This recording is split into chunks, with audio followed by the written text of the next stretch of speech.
Before I say anything, I just want to start off by saying, I am going to spoil these puppies.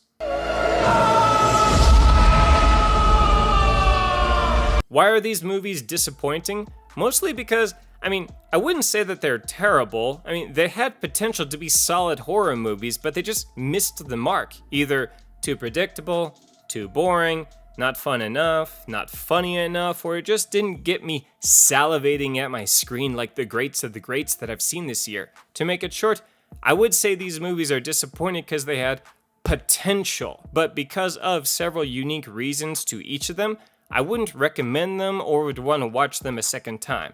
Without further ado, let's get spooky.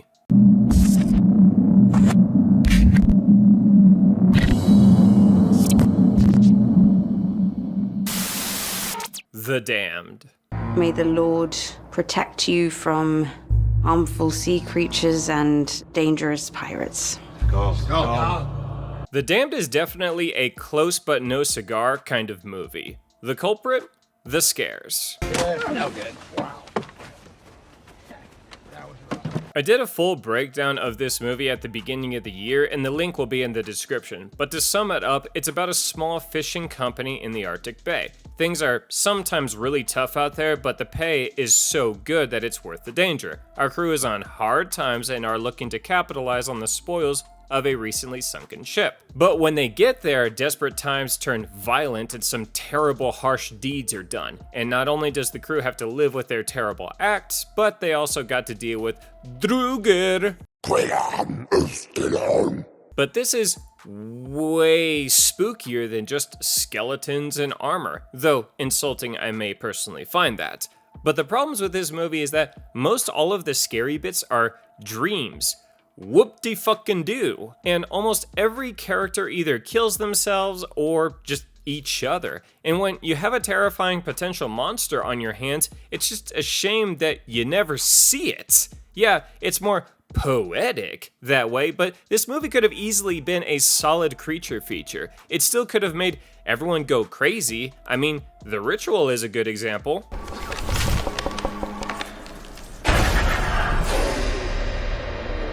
See? They knew that you could have psychological scares in a creature feature movie. You can do it all with very solid results, but sadly, The Damned just missed the mark, probably why it got dropped in January, the shit month for horror movies, but don't worry, all the fart-smelling critics on Rotten Tomatoes loved it. Companion. Are you breaking up with me? It's not you. It's me. Companion is on this medium shit list for a few reasons. One, false advertising. Now, I don't know exactly who to blame on this one, but whoever it is, fuck you, blow me. The first teaser trailer for Companion was so good, it was one of my most anticipated movies of the year. It looked dark, weird, shocking, and of course, scary. But no! This was actually a dark comedy. Who in their right minds thought marketing a dark comedy to be a serious horror film was a good idea? So I saw this in theaters by myself, and sometimes it can be hard for me to laugh at funny movies that I see by myself. So this could be one of those times. However, I remember hearing a movie reviewer that I really like giving praise to this movie and said that it was smart. no! What is smart about a world with relationship robots with no self-awareness? Or there is no way for normal people to recognize a robot with the naked eye, let alone fucking police? What? Oh, come on! Yeah, this was so stupid, it's laughable, but not in the good way. There is a scene where our main gal is talking to a cop, but not to make the situation worse for her, she changes her voice settings to only speak German. Reason being is that she can't lie. So whenever he asks her a question, she tells the truth, and to us, the audience, we are supposed to chuckle at the subtitles of what she is saying. Needless to say, I wasn't holding my stomach, or bones, during this scene. One, it's retarded that the cop couldn't tell that this was a robot and then be able to properly assess the situation. 2, her shirt was covered in dried blood. Even a rookie cop would be able to notice a shirt covered in blood and then react very seriously. None of that shit happens. Utterly retarded, bad writing for the sake of a joke that didn't get me to LOL.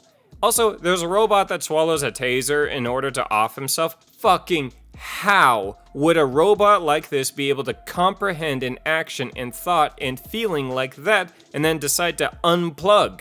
Such a letdown. The assessment. I want to get to know the real you. Is that a good idea? Yes. I was joking. Now, allow me to articulate through the poetry that words allow to describe the essence of what could elevate a movie like this. You can kind of see the Scarlet Witch's boobies in this one.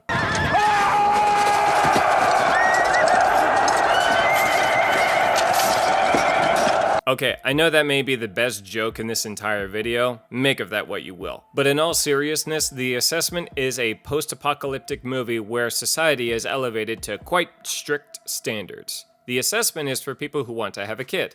Can't you do it the old-fashioned way? Fuck no, that's the old world, and this is the new world. So an adult comes to the house and acts like a kid to assess whether or not our main couple can handle raising a child. Now, we have seen stories like this before. Breeding is controlled in a new sci-fi type world because of a war or climate change, or those are the usual ones. So why is this on the overrated list? Quite simply, it never gets that dark or that psychologically twisted. Yeah, the assessor does some weird shit, but it's literally her job. And she typically states when she starts being a kid and when she stops. And while I was watching this, I was just waiting for something extra psycho to happen. But it doesn't. This could have very easily went down a very dark road. I mean, it's an isolated couple with a beachfront property. You could have some dark fun with a story like this, but it's just so predictable and skippable. And the movie ends with the wife going to the old world to have real experiences while the husband stays in the new artificial world with his artificial wife and child. Pardon me for not praising a story like this. Bloat. Hannah, what happened? Bloat is a Skype or a Zoom call or a Google Meet or OnlyCam, depending on your preference, horror movie. Same setup like the Unfriended movies, which I like. A military dad is working, but life has been really tough, so he sends his family to Japan while he stays and has to work. While on this trip, the youngest son has an accident in the water, and then the supernatural shit enters into the movie. A low-tier monster called the Kappa is the main antagonist here. Think a frog-type monster. And then... Okay, I gotta be honest, I'm having a hard time remembering shit with this movie. That's not a good start, but keep going. What I do remember is one character in this very small cast being pretty a bolt-action rifle jamming after firing once, which fuck knows how that happens, and way too many video shortouts. And right when the movie is reaching its climax with bodies and a dad feeling helpless as a monster enters into the place where his family is staying and he just can't really do anything, the house is set on fire and we don't even get to see the thing get set. The movie ends with a pretty lame court case over what happened and a little Michael Jackson eye glow scare to finish. The build-up for this movie is quite good. Most of the acting is solid. I think where it misses the mark is picking such an unscary monster to be the antagonist, taking way too long to get to the good stuff, and when the good stuff happens, it feels like a cock tease. I want to see monsters actually doing shit. I want to actually see people getting slaughtered. I want to see some practical effects, but just none of it's there. Hell of a Summer. Yeah, there are several of these on this list. Making a decent dark comedy is easier said than done, but hey, maybe it's just me. Maybe I'm just an unfunny, miserable bastard who doesn't know what a good joke is. Nah.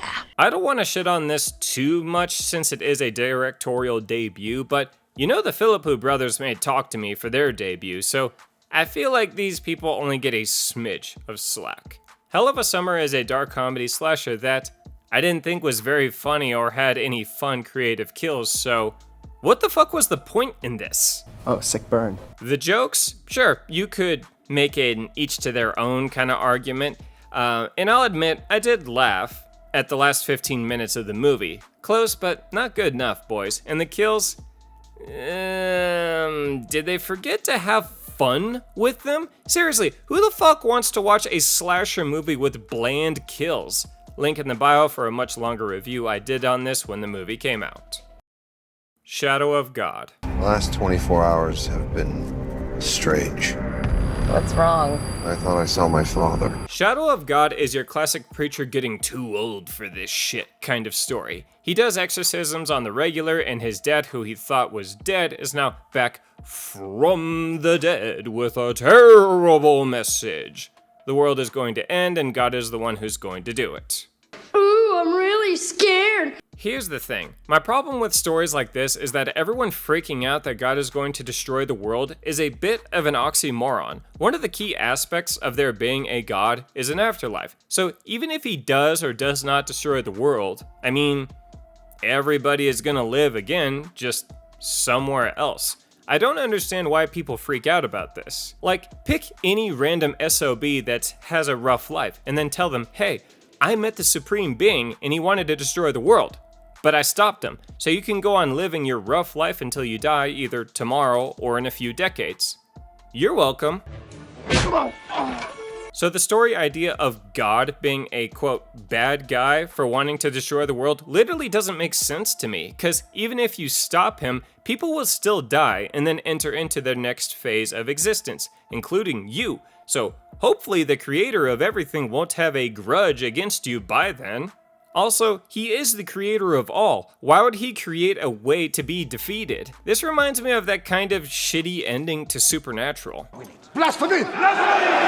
Yeah, y'all can cry about it. It wasn't a great ending. Another problem with this movie is that not only is God a bad guy, but so is Satan. So what, we are just screwed regardless? This is the perfect example of a hopeless story. Like, what's the point in existence in a world like this? Anyways, this wasn't actually a terrible movie. I like most of the scenes, the characters, the progression with the story, and I also really liked God's final look right before the movie ends. So I'm sure lots of non-religious people might like this flick, but to me, this is not the kind of story I want to watch. It also doesn't really make sense to me, but again, that's just me.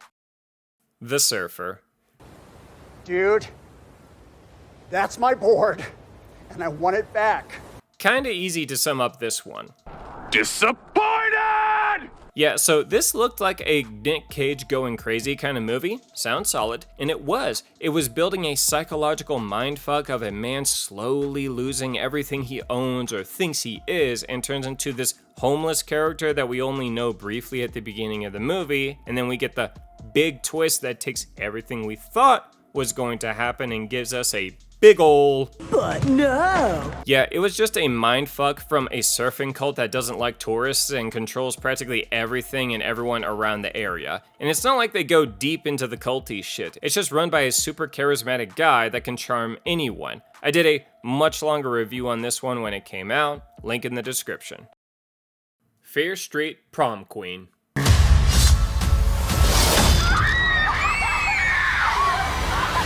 Fear Street is an interesting franchise. The trilogy had a decent first entry with a very ballsy finale. The second entry was by far the best, even though they ruined it by spoiling the ending at the beginning, but even though they committed that cardinal sin, they were able to redeem themselves with very likable characters, good tension, good kills, and the stones to take risks. But then the third entry kinda shit the bed with the origin story and a scene of pilgrims going to Munchtown on what's most likely an unwashed and untrimmed bush. Gross! And didn't provide a very satisfying conclusion to the story. Now a few years later, we get Prom Queen. Meh. What do you mean, meh? Meh. Similar to Hell of a Summer, it's a slasher that only has one unique kill and the rest are very uninspired. The ending was also very predictable, and worst of all, they didn't have the balls to take any risks. I think only one likable character died and she didn't even start out that likable. And the rest, you just couldn't care less if they lived or died, so we waited several years for a follow-up to the Fear Street series, and this is what we got? Ugh. The Conjuring: Last Rites.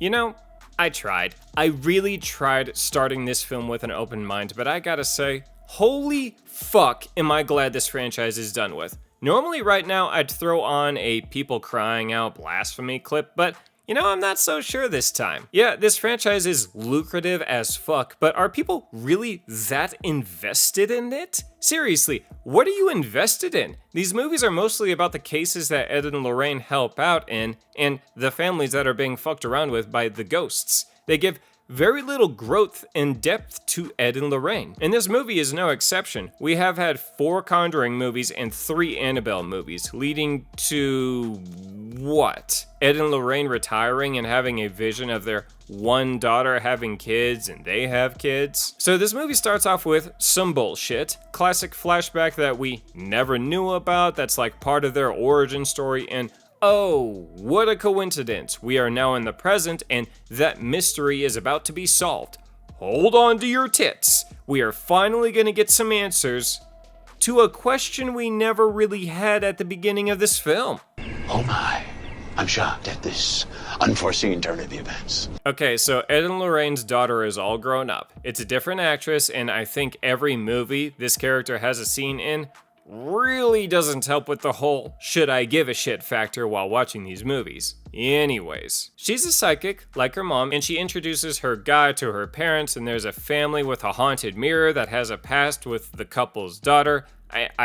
I gotta be honest, I really don't give a shit about looking up her character's name. So Lorraine was preggo and was looking for ghosts and came across this special mirror, and it had a big effect on her and she almost lost the baby, and now 24 years, 37 supernatural cons, 7 movies, and probably a few shitty books later, we are gonna get some much needed closure on the mirror story, and the movie ends with a super happy ending. No good. You know what would have made these movies way better? If they dropped the intro bullshit about this being the Warrens' most haunting case ever and just made up shit with like Mothman or something.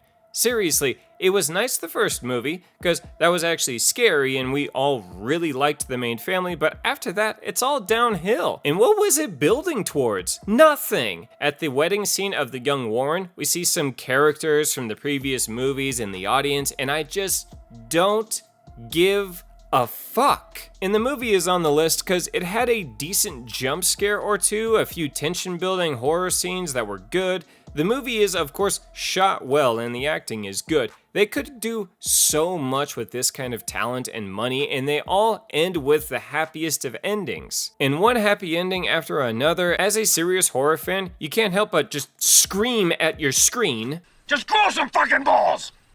him. What am I willing to sacrifice? Him is a pretend Jordan Peele movie. Yeah, he may not have directed it, but he did produce it, and if you've seen the movie, you'd say, yeah, that checks out. It was made by someone who was trying to make a Jordan Peele movie. Motherfucker, make your own kind of movie. It's a football horror movie with very little football in it. So, a rising star is selected by the current GOAT of the NFL. How is he the GOAT? Well, he has some ancient super blood. They don't give an origin of the blood, but he says it goes back as far as the beginning of the league. Wow, so like not even the first Olympics or the gladiators? Just like 3 generations ago? Super cool here, guys. It also has lots of symbolism that comes out of nowhere, especially with the culty aspects of it, and of course it's not scary. Just fanatics worshiping and cultists worshiping a super entertainer that entertains people by playing a sport. It's really not that deep, but I bet when they were making it, they thought it was super clever. Also, there's an albino bitch who I guess is the wife of the current GOAT, and she is also part of the cult, and even offers the contract to the new GOAT, so like, what's her role here? Does she just like jump from athlete to athlete for some arm candy? I don't know about you, but if I was one of those guys, I'd be like, can I see my other options here? Oh, sick burn. No offense, but I think the best of the best quarterback could do better. The movie is, again, shot well, had potential with its unique premise, a football horror movie isn't very common, and it's backed by a decent studio, some big names with producing and acting. This movie is mostly a big deal because Marlon Wayans is part of it, and people love losing their shit over that guy. Not sure why. I see dead people. Man, this shit is awesome. Oh yeah, now I remember. He is good in this film, but it's just not enough. Good boy.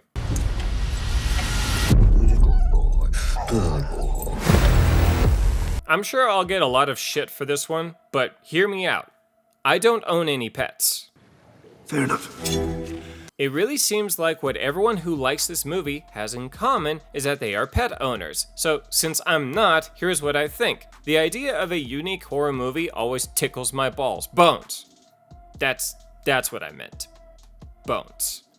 So a horror movie from a dog's perspective does sound interesting, but it's not really from the dog's perspective because we still get normal human dialogue and it's not actually shot POV. The camera does a lot of work with keeping the main guy's face out of shot or focus. I guess the goal was to make sure that the dog could still be the main focus. But you know what would have been more interesting? If they went the Homeward Bound way, where the animals have an outer dialogue but the lips don't move. There's also the POV dog idea from one of the VHS movies, but this movie, since it was rated PG-13, I knew they didn't have the balls to actually kill off this dog, so when tensions were high, I didn't really feel them. I knew he was gonna be fine, and by the end of the movie, I was right. Oh, lucky guess. Yeah, not really. If you watch horror movies enough, you can get the vibe pretty early on if a movie is going to do something ballsy with the likable character or not, and this one was no exception. I am aware of all of the effort that went into this movie, and I can give it praise for that. But I still want good scares, and the movie only had a few good and several pretty mid jump scares. I also want a decent story, but this story is pretty lackluster. The dog's owner is sick because of reasons. He has a family house that's haunted for reasons, and the house kills its occupants at a younger age, and it does the exact same thing to our main guy. We never find out a reason why or an origin, it's just the cliche mysterious black goo or shadow monster. Not a terrible movie, but definitely a one and done, unless you have a pet, and if you do, maybe it's your most favoritist horror movie of the year. Who the fuck knows? Keeper. Close, but no cigar comes to mind with Keeper. I did like the monsters, it's a creature feature, and it's shot well and the setup at first is interesting, but it tries so hard to be artsy and it just falls apart. I have a much longer video breaking it all down, link in the description. Oh, but you all should consider a subscription to 7 Feet Under, just saying. There's a scene that perfectly describes how hard this movie tries, but if you're paying attention, it just leaves you scratching your head. Actually, there are two scenes. The first one, there's a chick in the woods, like deep in the woods, complaining that her Uber hasn't shown up. Bitch, you're in the woods! You aren't close to any road or building. How the fuck is an Uber going to find you? And then the second scene is like we have the bad guy and he's listening to some screams like he is enduring a terrible thing happening pretty close to him. He turns up the music he is listening to and he puts on some shades. And it's the middle of the night, so he's trying to make his vision as dark as he feels, man. And then like 3 seconds later, the screaming stops and he takes the shades off. What was the point of all that? Could have been an artsy dark creature feature. But no. They just had to get lost in the weeds with being mysterious and artsy and forgot to make things make sense. Shelby Oaks.